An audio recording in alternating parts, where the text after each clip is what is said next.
Welcome to another Reactor video. Once you've installed your Nintendo Switch shader toy, you can press Shift plus Space to look for your tool. We can connect this node to a media out, and then have our media out in the viewer. When we play the video, the default display will have a screw turning on the screen. We have a speed up bar here to control the speed. When we turn it up, that's pretty quick. Let's set it to something like 1.5. There we go. We can check the mouse button pressed box, and this will stop the Nintendo Switch from turning, but the screw keeps moving on the display.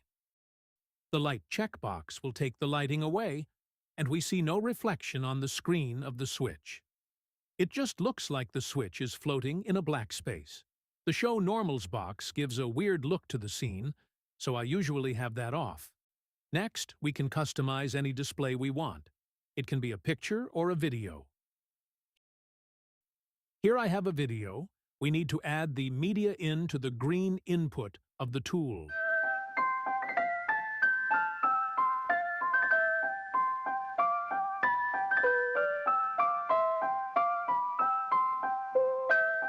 Now we can highlight the tool, and when we see the options in the inspector panel, we can click Display Texture. This will show our personalized media, instead of a random screw. As you can see, this video is backward, so I will add a transform node after our media in node, and now we can flip the image.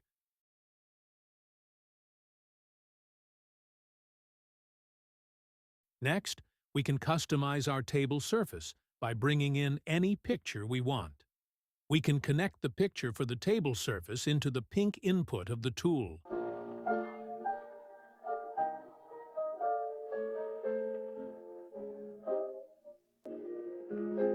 That looks nice. We can add a transform node and then flip the picture depending on how you want your image to appear on screen. You can play with the size within the transform node if these are the looks you're going for.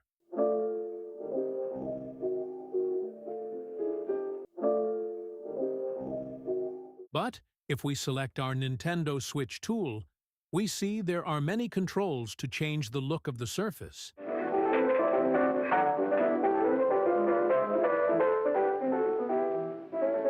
This looks like a cool pattern when you zoom out, but if you want to zoom in, you can, and place your picture wherever you want. Here for the ground XY, we can play with the X and Y values, and I'll put the ground Z at 0.5. We can keep adjusting these values, and these parameters happen to frame the Switch nicely. Then next thing we can do is to bring the Switch to a more upright position, so we can see the display a little bit better. We can see how these numbers affect the position. I like the console rotation X to be 0.64, and now we see we definitely need to bring the Switch up, so we'll have to adjust the console move Y value. You can put in any value, but I like minus 0.4 to bring the Switch back up to the surface. Something to look out for is that when this rotates, it creates a black edge near the corner of the Switch, so we must move the view XY value for the Y in order to clear it. I chose 0.168, and it fixed the issue. We can take a look at what the other values do. When we move the console rotation Y, you see the Switch flips all around. When we move the console rotation Z, you see a tilt that might look nice if that's so desired. The console move X value changes the left and right placement of the Switch. You could animate this with keyframes so that the Switch comes into the frame at the beginning of the scene. The console move Z value places the Switch closer or further away. The view XY values change the look of the whole scene. The Switch and the surface rotate together. When we move the view Z value, this places both the Switch and the surface further away or close up, and it can even flip the console over to see the other side of it. The look XY shifts everything either left and right, or up and down.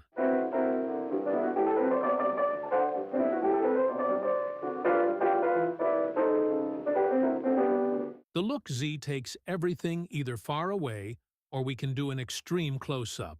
And all this movement does not cause the console to flip over. All these edges controls give you different looks for your table surface, depending on what you like.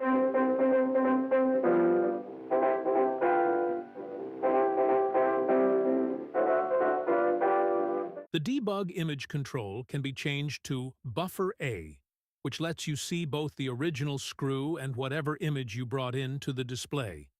We can go back to Final to go back to what we've been working on. Next, we can play with the lighting controls by clicking on this light caret to expand our options. The first set of lights changes how the shadows fall on the switch.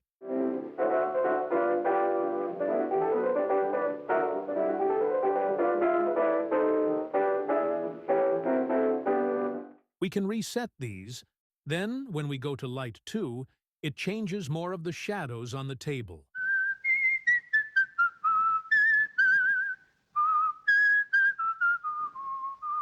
We can also change the intensity by bringing it up or bringing it down. When it's down, the image almost looks like a UV light. We can then change the ambient light, and we see it affects the whole color, not just the shadows. We can clear the Light 2 changes, and then see what these other ambient colors do.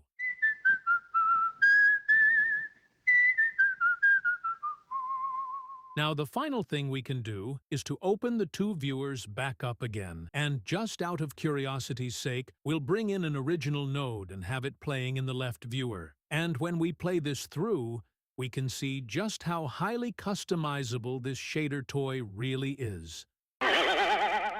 Thanks for watching.